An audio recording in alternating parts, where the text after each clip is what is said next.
I mean, Abraham Lincoln did that with the Dred Scott case. I'm hoping we're not going to go back to the Civil War or Dred Scott. You seem to be having some hesitancy about this question. Would you have difficulty if the government ignored your order in holding them in contempt? Senator, I would not have any difficulty enforcing any court order that I enter. Obviously, if I enter a court order, I would expect it to be followed by no matter who the party is. Including by the Justice Department under the Trump administration. Including the government as well, yes. Welcome back to Right View Nation, the only place where the flag still flies high, the truth still matters, and we call out government overreach, no matter who's behind it. If you're new here, hit that subscribe button, because we're done playing defense. We're going on offense. Now let's talk about the Senate Judiciary hearing, and more specifically, Adam Schiff. Because what we saw from Schiff today wasn't justice, it wasn't transparency, and it sure as hell wasn't nonpartisan. What we saw was a smug, polished, and politically calculated performance from a man who's made a career out of twisting the law to fit his narrative. Let's set the record straight, folks. Good timing. Thank you. I want to follow up on the line of questioning many of us had for Mr. Beauvais, since you were present for that, and ask you all the same question. And Judge Artel, I'll start with you. Would it ever be appropriate for the Justice Department to take the position that they should effectively tell a district court to pound sand and ignore a court order? Well, I just think that there are exceptions, as I indicated before. There's stays that can be pursued. There's motions for rehearing, appeals. Yeah, that's not my question. Mm-hmm. Would it ever be appropriate for the Justice Department to tell the court, we're going to ignore your order? I mean, Abraham Lincoln did that with the Dred Scott case. I'm hoping we're not going to go back to the Civil War or Dred Scott.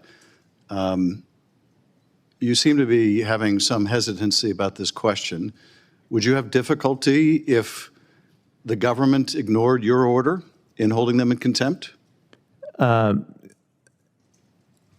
Senator, I would not have any difficulty enforcing any court order that I enter. Obviously, if I enter a court order, I would expect it to be followed by no matter who the party is. Including by the Justice Department under the Trump administration. Including the government as well, yes.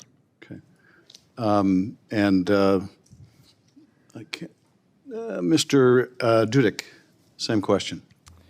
I would expect the parties in a case before me to follow the order regardless of who they are. Okay. Same question. Yes, Senator. I too would expect orders to be followed. Of course, if I suspected that there were a problem or an issue with that, there is a process for ascertaining whether a court order has not been followed, and I would follow that process. And that process involves an order to show cause why they shouldn't be held in contempt, and there are judges holding those hearings contemporaneous with this one. Let's say you hold that hearing and you find that the Justice Department has been in willful contempt, knowing and willful contempt. What kind of sanctions would you entertain under those circumstances? Senator, it's hard to answer in the abstract. I know that there are a host of sanctions that can be entered on a finding of contempt. I would not hesitate to enter an appropriate sanction, whatever the case would require. I'd have to, look at the particular kind of matter, the severity and extent of the violation of the court order, and those would all be things that would be considered in such a hearing.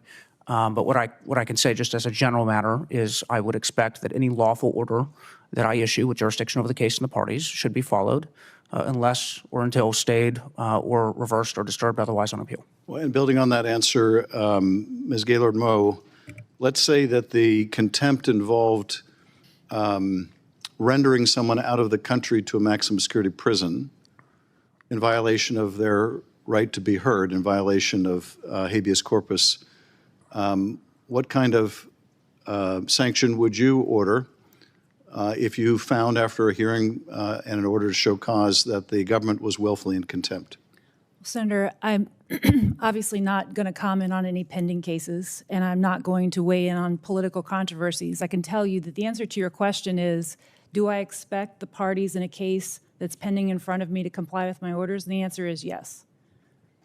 And you would expect that, notwithstanding the fact that they may choose to appeal or choose to disagree with your order, in the absence of a higher court judgment that stays your order, you would expect and you would indeed compel the government to comply, would you not? As a judge, I follow the law, and I expect the parties to do the same. Okay, that doesn't really answer my question. So in the absence of an appeal from your order, in the absence of a stay of your judgment, if the government refuses your order, would you hold them in contempt? If the elements that would make contempt appropriate under the law were met, and I held a hearing that I felt satisfied that at the conclusion the law compelled the entry of contempt sanctions, then absolutely I would do that. Okay, thank you. I yield back. Thank you, Senator Schiff, and thank you so much for our nominees for being here with us today. I know people traveled far and wide to join you. That means they support you and wish all the best in your future careers. Certainly, it is an honor for me. I often take over this gavel from the chair and serve as acting. Schiff wasn't there to vet judicial nominees. He wasn't there to protect the Constitution. He was there to politicize the judiciary, plain and simple. What Schiff did was use his time, not to seek legal clarity, but to lead nominees down a rabbit hole of hypotheticals and historical cherry-picking, like bringing up Abraham Lincoln and the Dred Scott decision. Really? You're going to invoke the Civil War era to make a point about modern-day DOJ operations? That's not scholarship. That's manipulation. Let's be clear. We want strong judges. We want judges who will enforce the law no matter who breaks it, Democrat, Republican, DOJ, or the guy next door. But Schiff doesn't want that. He wants judges who will bow to the political narrative of the moment, and God help them if they refuse to play along. Now, Schiff tries to appear neutral. He smiles, thanks the nominees, wishes them luck. But beneath that polished exterior is a man who has spent years using every lever of government to attack his political opponents. Let's not forget, this is the same Adam Schiff who pushed the Russia collusion hoax for 3 years, stood in front of every camera he could find, and said he had evidence of collusion that never materialized. The man abused his power on the Intel Committee, doctored transcripts, and then acted like a victim when he got censured by the House. And now he wants us to believe he is the champion of judicial integrity? Give me a break. What we saw in that hearing was classic Schiff. Ask a question, interrupt the answer, twist the response, then act morally superior. When a judge gave a nuanced, careful legal answer, Schiff pretended they were dodging. When they said they would enforce the law against anyone, he brushed past it because it didn't serve his script. And at the end, he did what he always does. He put on the nice guy act. Thank you, Judge. I know people traveled far and wide to support you. I wish you the best. Translation: I'll praise you publicly, but if you don't follow my party's orders, I'll destroy you politically. Now look, I'm not here to blindly defend the GOP. I'm not here to worship the DOJ or bash it just because it's a Biden-run agency. I'm here to say this. The law must apply equally, and Schiff doesn't want that.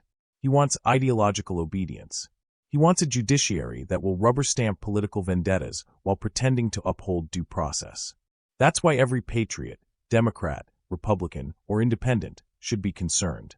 Because when judges are bullied into giving political answers, when the role of impartiality is replaced by partisanship, we're not in a constitutional republic anymore. We're in a judicial circus. So what's the takeaway, right, View Nation? Adam Schiff doesn't want equal justice. He wants political enforcement.